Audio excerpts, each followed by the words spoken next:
கிறிஸ்துவுக்குள் அன்பான வாலிப தம்பி தங்கச்சி எல்லோருக்கும் இயேசு கிறிஸ்துவின் இனிய நாமத்தில் எங்கள் அன்பின் வாழ்த்துக்கள். இந்த நாளிலும் பரம தகப்பன் இயேசு உங்களுக்கு கொடுக்கிற வார்த்தை 1 தீமோத்தேயு 5:22. ஒருவன் மேலும் சீக்கிரமாய் கைகளை வையாதே, மற்றவர்கள் செய்யும் பாவங்களுக்கு உடன்படாதே, உன்னை சுத்தவானாக காத்துக்கொள்ளாமே. எனக்கு அன்பான வாலிப தம்பி தங்கச்சி, இந்த வயது ஒரு முக்கியமான வயது. எந்த இடத்திலுமே ஃப்ரெண்ட்ஸ் கட்டாயப்படுத்துறாங்கன்னு சொல்லி எந்த ஒரு பாவத்திற்கும் நீங்க அவங்களோட கூட உடன்படக்கூடாது. வாலிப வயதிலே அடங்கி தாழ்மையாய் நடக்கிற பிள்ளைகளும் உண்டு. வாலிப வயதிலே தனக்கு பலன் இருக்கிறது என்று சொல்லி தவறுகள் செய்கிற பிள்ளைகளும் உண்டு.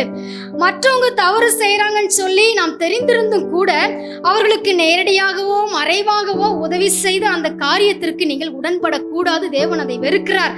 துன்மார்க்கரை ஆதரித்தால் அது நம்முடைய வாழ்க்கைக்கு சாபமாகிவிடும். அதை நீங்கள் மறந்துவிடக்கூடாது. அப்படிப்பட்ட நபர்களை விட்டு விலகி உங்களை சுத்தவானாக காத்து கொள்ள வேண்டும் என்று சொல்லி தேவன் எதிர்பார்த்து வந்து நிற்கிறார். நண்பர்கள் என்ற பெயரிலே நீங்கள் பாவத்திற்கு உடன்படவே கூடாது. இந்த புதிய ஆண்டிலே எல்லா காரியத்திலும் உங்களை சுத்தவானாக காத்துக்கொண்டு நிறைவான ஆசீர்வாதத்தை பெற்று சந்தோஷமா இருக்க போறீங்க. ஆமென்.